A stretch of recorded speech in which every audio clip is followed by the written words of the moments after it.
Bom, pessoal, vamos lá então continuar a nossa aula sobre o Código de Napoleão. Tá? Vale ressaltar que nos termos do que a gente conversou no vídeo anterior, né, sobre a Revolução Francesa, foi declarada ainda em 1789 a Declaração Universal, né, dos Direitos do Homem e do Cidadão, que é essencial neste processo que a gente tem com a Revolução Francesa, o Código de Napoleão, né, a teoria das constituições, o direito no Brasil. Por quê? Porque com essa declaração dos direitos do homem e do cidadão, nós temos no início os direitos de chamada primeira geração, né, ou primeira dimensão, que são os direitos fundamentais, né, acerca da individualidade, né, acerca dos direitos da pessoa, que é o direito à liberdade, direito à propriedade, né, direito à individualidade.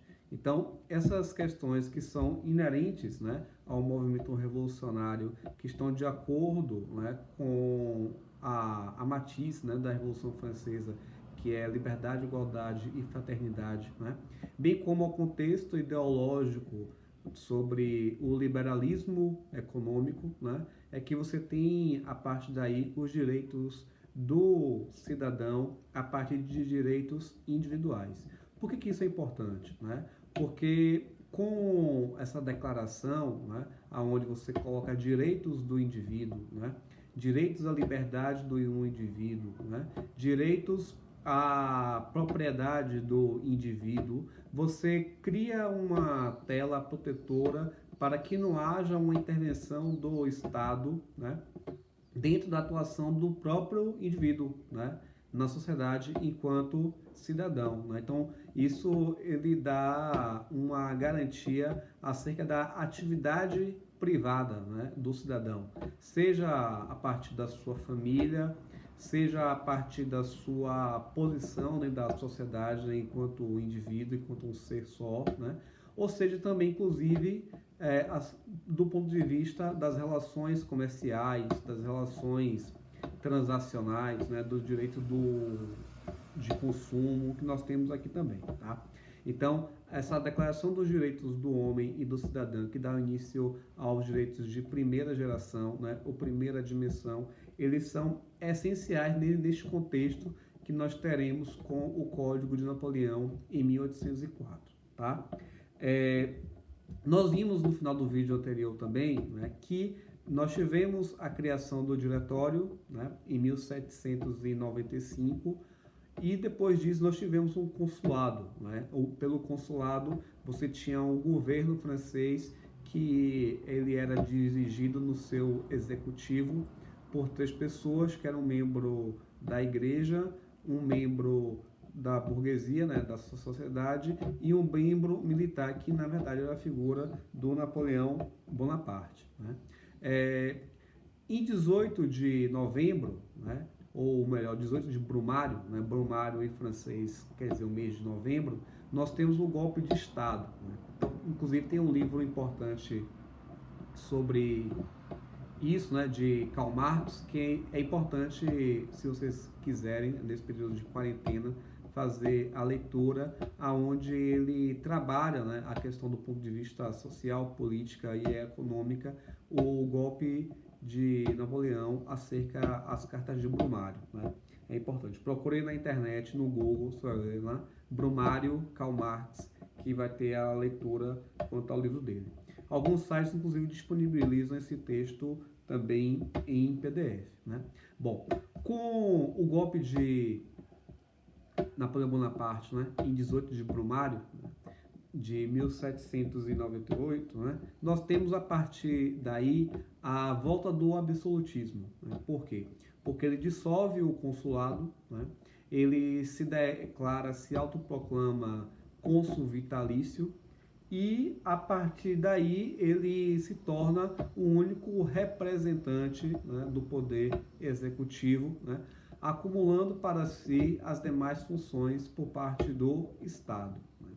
Então ele tem uma tentativa de retornar ao sistema absolutista, né, nos tempos que você já tinha antes da Revolução Francesa, com Luís XIV. Inclusive, ele dispensa acerca disso o papel da igreja para legitimar o seu poder contra o Estado, né? Tanto que ele auto se proclama em 1804 rei da França na Catedral de Notre-Dame, né? Em Paris, e ele vem a ter um papel inclusive importante acerca do catolicismo na França, né?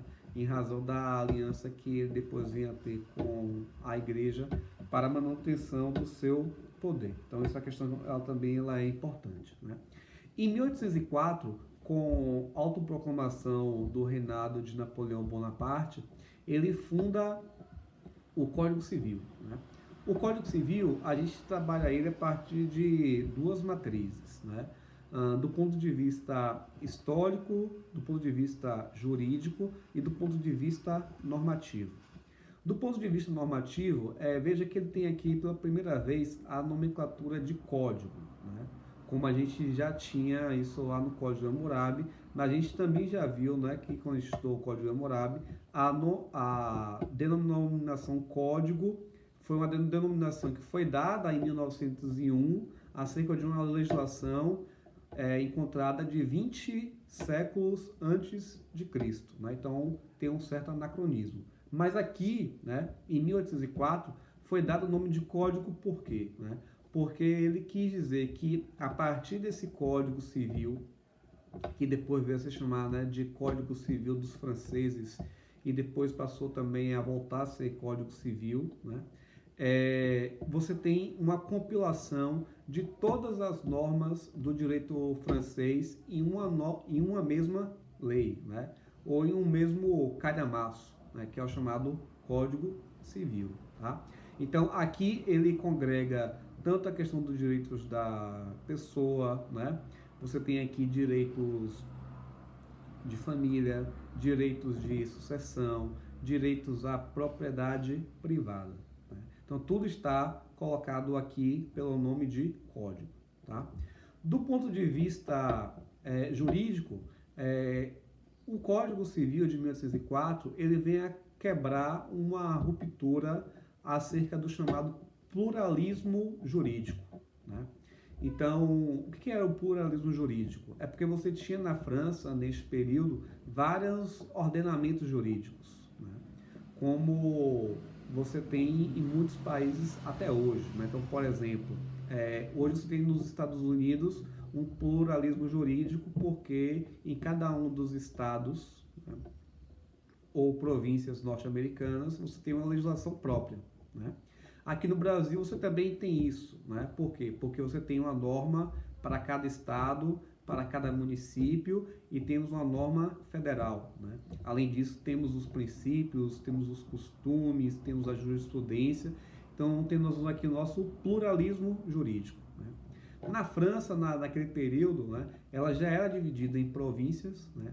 Cada província tinha o seu ordenamento jurídico próprio. Né?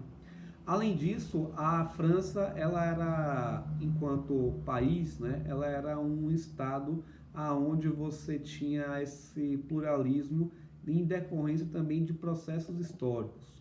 Por exemplo, né, no sul da França, se for verificar, ela faz divisa com a Espanha e com a Itália. Né? Então você já tinha partido ali do final ali da fronteira com a Espanha e com a Itália, a utilização do direito romano, né?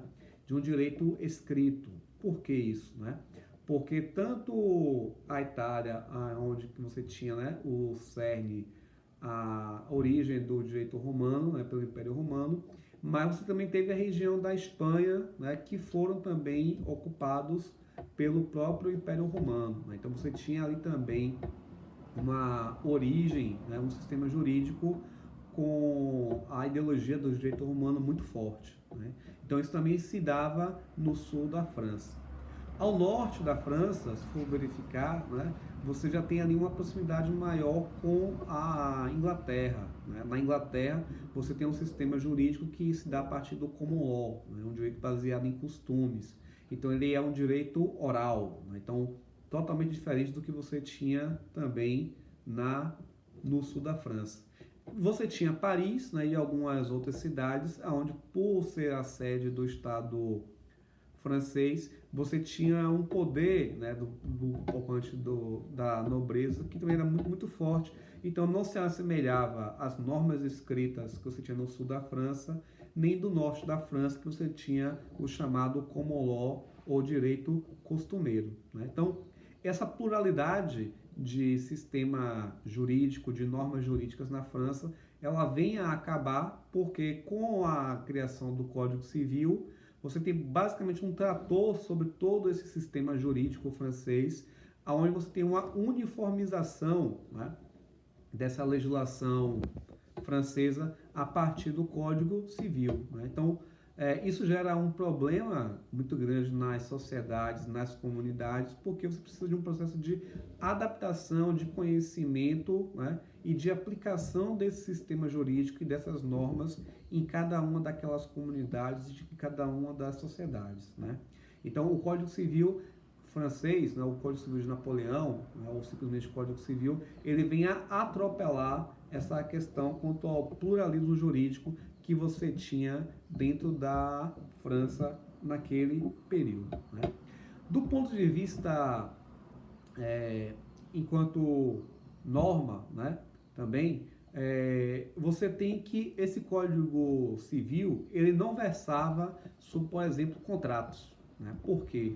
Porque naquela época, em 1804, você tinha um mercantilismo econômico, né, muito grande, e esse mercantilismo ele tinha uma ideologia liberal, né, própria do liberalismo econômico de Adam Smith, entre outros doutrinadores, que você tinha naquele período. Então, com o Código Civil, né, de Napoleão, você não fazia a regulação de contratos mercantis, né, ou de relações privadas entre fornecedores e consumidores. Por quê? Porque como você tinha um direito que ele era liberal, né, que ele prezava pela individualidade do indivíduo, caberia ao indivíduo estabelecer as suas próprias negociações sobre a oferta e da procura, né? Então, se o produto é meu, eu sou empresário de determinado setor, né? Naquela época não se utilizava o termo empresário e sim comerciante. Então eu vou estabelecer o preço que eu quiser, eu vou vender da forma e do jeito que eu quiser, porque o negócio é meu, a mercadoria é minha, né? Veja aqui a propriedade privada, né? E eu faço o que eu quero, né? Então você tem uma questão aqui que era muito ruim, por quê? Porque como o Estado ele não poderia intervir nessa relação comercial, nessa relação privada, né?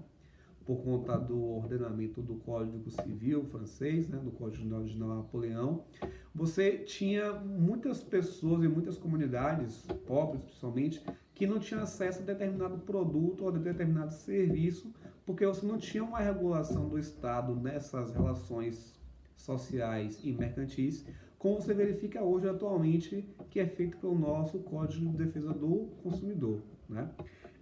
Outra questão importante que nós também temos aqui é que esse Código Civil ele também não versava sobre o direito comercial e os contratos mercantis por conta de uma priorização, né, do direito de propriedade, né? Então, que eu já falei aqui também sobre isso, tá?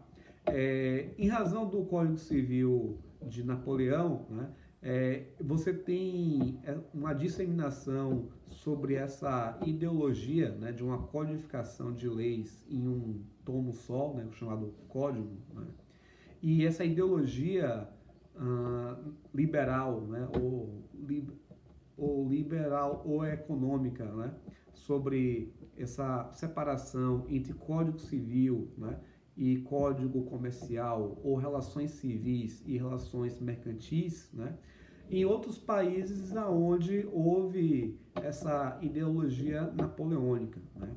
Então, isso fica muito claro, por exemplo, no processo de colonização e de independência dos países latinos, né? Que você vai falar de Venezuela, você vem a falar de Argentina, de Chile, do México, etc., né?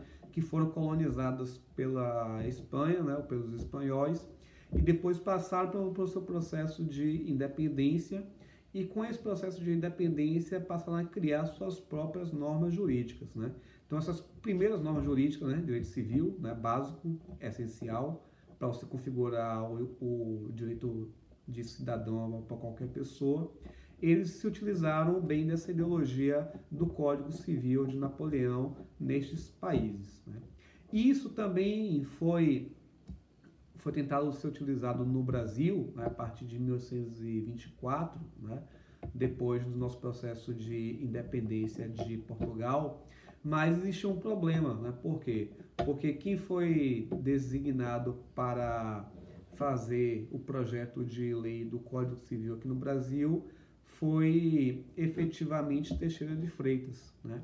E Teixeira de Freitas, ele era um civilista, né? Ele era um doutrinador, aonde ele não concordava com essa teoria francesa, né, e napoleônica de que você deveria separar o direito civil do direito comercial, porque as relações comerciais elas também têm natureza civis, né?